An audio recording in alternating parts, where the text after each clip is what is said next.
তৃণমূলের ছাত্র সংগঠনের গোষ্ঠী কোন্দলে বর্ধমান রাজ কলেজে তুলকালাম, দুপক্ষের মধ্যে তুমুল সংঘর্ষ, ক্যাম্পাসের মধ্যেই শুরু হয়ে গেল হাতাহাতি।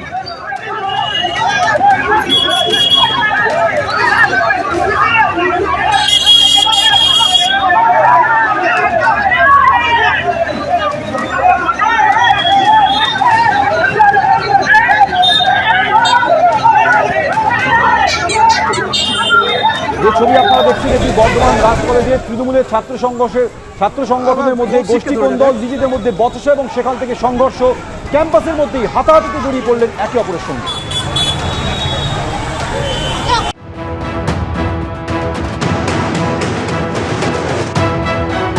कैसे बच गया मतलब तो ऊपर वाला।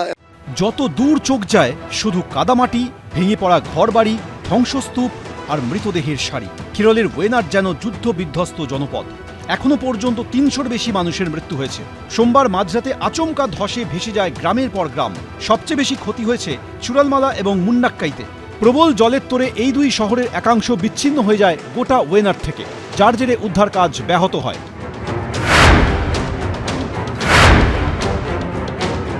ইতিমধ্যে সেনাবাহিনী তারা কিন্তু প্রায় ২৫০ জন সেনা মিলে এই যে ব্রিজ, সেই ব্রিজ তৈরি করে ফেলেছে। মাদ্রাস ইউনিটের যারা ইঞ্জিনিয়ার রয়েছেন তারা কিন্তু এই ব্রিজ তৈরি করে ফেলেছেন। रेस्क्यू ऑपरेशन आपने देखा है, कितना गाड़ियां इसमें से आगे पीछे जा रहे हैं, सामग्री आगे जा रहा है।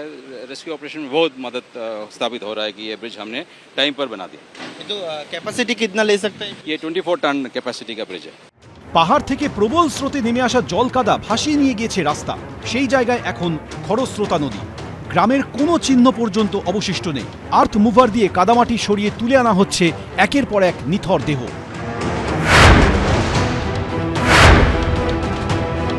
শ্যামলের ক্যামেরা যে ছবি ধরা পড়ছে সেটা হচ্ছে একের পর এক যে জেসিবি, সেই জেসিবিগুলো কিন্তু একেবারে মাটি সরাচ্ছে এবং দেখতে পাচ্ছি কীভাবে মাটিটা সরাচ্ছে এবং কীভাবে রেস্কিউটা হচ্ছে। যে জায়গা আমার ডান দিকে যে জায়গায় রয়েছে সেখানে দেখা যাচ্ছে একটা অংশ থেকে যে কাদা মাটি, সেই কাদা মাটি জেসিবি তুলে পাশের যে অংশে ফেলছে। তার সঙ্গে সঙ্গে এখানে যারা অনেকেই কিন্তু গোটা বিষয়টার ওপর নজরদারি চালাচ্ছেন। কারণটা কি? কারণ হচ্ছে যে জায়গায় এই কাদা মাটি তুলে ফেলা হচ্ছে সেই জায়গাটিকে ইতিমধ্যেই পরীক্ষা করা হয়ে গেছে, অর্থাৎ কেউ মাটির নিচে চাপা পড়ে রয়েছে কিনা সেই বিষয়টা পরীক্ষা করা হয়ে গেছে।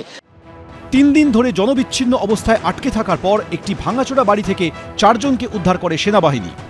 ये मिट्टी के अंदर से नहीं निकाला, वो डर के घर के अंदर बैठे हुए थे, वो कट ऑफ थे और उनको पता नहीं था कि उनको पता नहीं था कहाँ जाना है। तो हमारा रेस्क्यू टीम उनको बाहर निकाला। उनमें से एक इंजर्ड थे, उनको स्ट्रेचर द्वारा इवैक्यूएट किया गया। মেপ্পাডির গভর্নমেন্ট হায়ার সেকেন্ডারি স্কুলে ত্রাণ শিবির তৈরি করা হয়েছে।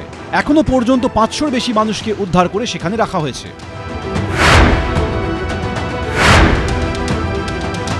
ওয়েনাডের গভর্নমেন্ট হায়ার সেকেন্ডারি স্কুলে আমরা রয়েছি। এই স্কুল বর্তমানে একবার রিলিফ ক্যাম্প হয়ে রয়েছে, অনেকেই এখানে এসে আশ্রয় নিয়েছে। যে গ্রামগুলোতে একেবারে এই ধ্বংসলীলা চলে, প্রকৃতির যে রুদ্র রূপ দেখায়, সেই সকল বাসিন্দারা গ্রামের তাদেরকে উদ্ধার করে এখানে নিয়ে আসা হয়েছে। मेरे सामने क्या हो गया वो तो मालूम नहीं है, लेकिन मैं बच गया।